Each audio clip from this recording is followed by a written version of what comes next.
Okay, everyone, let's do video number 2, review set number 7 for IM3 second semester.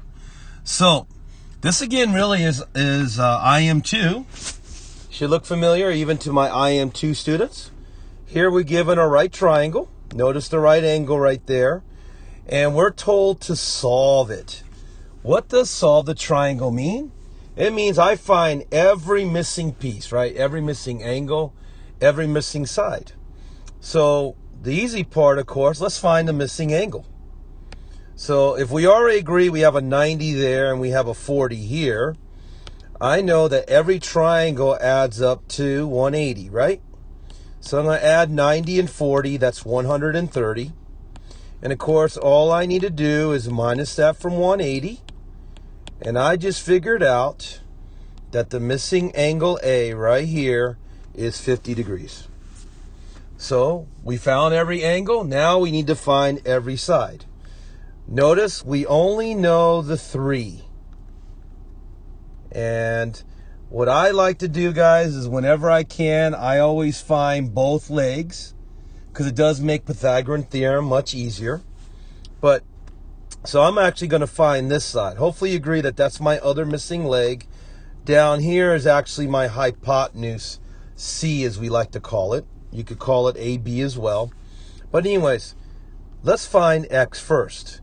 Now we can use the 40 or the 50, but let's go ahead and use the angle they gave to us. So hopefully you agree that with the 40 here, with the 40 right here, let me use black. Notice how the 3 is opposite of the 40. And notice how the X is adjacent to the 40. Therefore, I know I'm going to use tangent, right? And so I know that the tangent of 40 degrees equals the opposite, which is 3, over my missing X side. Notice how this is upside down again. So to solve this, I'm simply going to take, for X, I'm simply going to take the 3 and divide by tangent 40. Okay? The other way I taught you in class is we put this over 1, we cross multiply and solve it. Okay? But anyways, let's get to the calculator and see how we did. So here, as you can see, I did the tangent of 40.839. Again, leave it in your calculator. Don't erase it or clear it. I know I'm going to do 3 divided by the tangent of 40. I'm going to get 3.575. Now, your teacher's probably going to have you round off to the nearest tenth or hundredth. I'm going to use the nearest tenth. But anyways, follow the directions, whatever's given to you. I'm going to round this off right there to 3.6. So I know that this missing side right here, guys, is 3.6. Now, I am still missing the C side, right?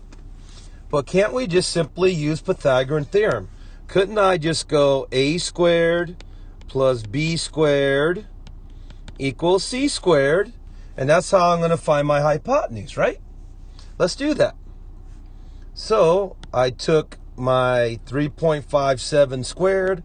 I added 3 squared. That's basically my A squared plus B squared. I got this. Now remember that 21 is not the answer. I must take the square root. The 21 is my C squared. So I take the square root. That gives me my C. Again, I'm going to round off now to the nearest tenth. So I'm going to round this off to 4.7. And I just solved this triangle, guys. I found all the missing sides.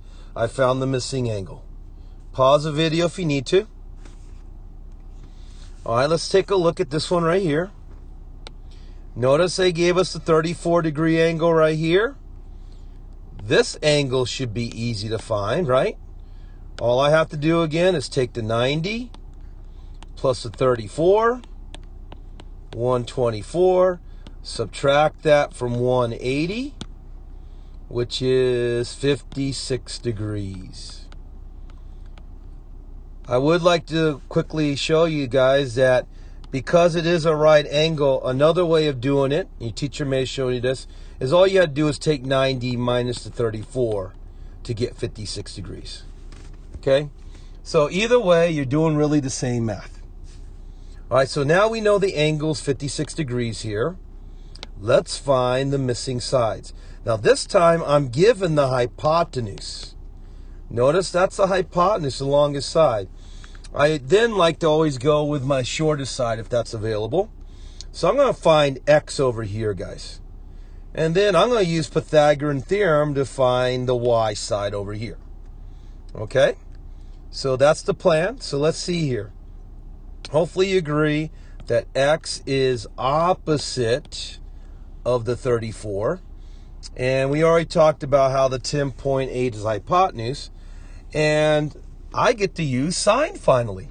Does everyone agree, according to SOHCAHTOA, some old hippie, sine is the opposite hypotenuse, right? So I know if I do the sine of 34 degrees, make sure you get the right angle. We're using this angle over here. Its opposite is our x over the hypotenuse, which is 10.8.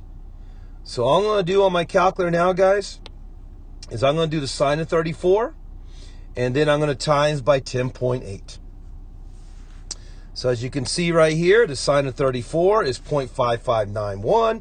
Leave it in your calculator, guys. Don't clear it out. Use that perfect calculated number, okay? And then I took 10.8 times that answer. And so I know that missing short side is 6.039. Now, if your teacher says round it off to the nearest tenth, you would just simply say it's 6.0 right there. Now, to find this y, guys, I know that a squared plus b squared equals c squared, right? So I'm just going to jump to my calculator. What I did was I took this squared, I minus that squared. Do you agree with the plus right here? I'm going to minus to get rid of it, and that's going to give me y squared, and then I solve from there. But anyways, hopefully you can follow along with a calculator. I know that if I took the 10.8 squared, I minused this squared, I got 80.167 something. I then took the square root of that answer, and here is my missing hypotenuse, 8.95. Because of the 5, we would round that 9 up and end up getting a whole number of 9. So this side right here, guys, if we round to the nearest tenth, is 9.0. And guys, that is how you solve right triangles. Pause the video here if you need to. But that's going to be the end of this video. I have 2 more coming, guys, that covers the beginning part of the worksheet. See you in class.